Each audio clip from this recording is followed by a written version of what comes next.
Yeah, so the main reason people would go with a lever belt is because it allows you to get the same consistent fit over and over again. We've already taken a look at a Velcro belt. In a minute, we'll take a look at a prong belt.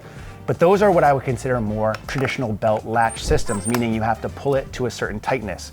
With a lever belt, it's set at a specific tightness, and the lever allows you some adjustability where you get that good angle and you can cinch it to the tightness that you want, time in, time out. And also, probably more importantly, if you've ever put on a very tight weightlifting belt and tried to get it off, it allows you for easy out, which is great when you finished a tough set.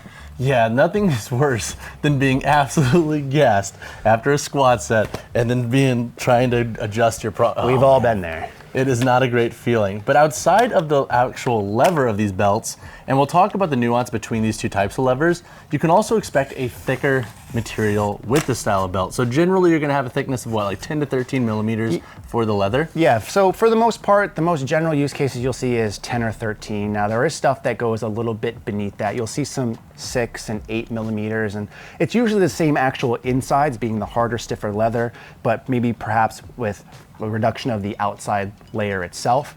10 to 13 seems to be what you'll see most commonly. You won't ever see over 13 in use cases because competitions don't allow it, so no point. Gotcha, and then if you are somebody who likes something more rigid, obviously you'd err on the side of 13 millimeters.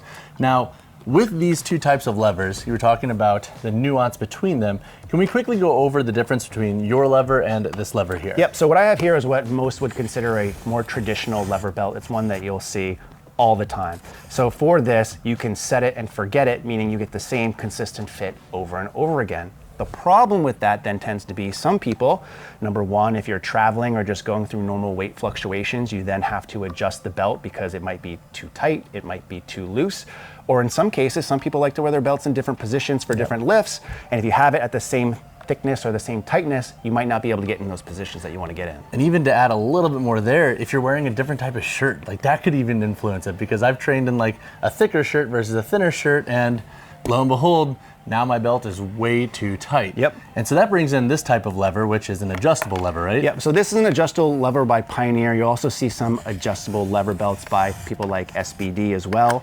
This one in particular allows you an additional 2.5 inches of movement. So you can kind of go a little bit bigger, a little bit looser if you want. Traditionally, how I use this belt is as I'm warming up, I go tighter and tighter till I get my working fit.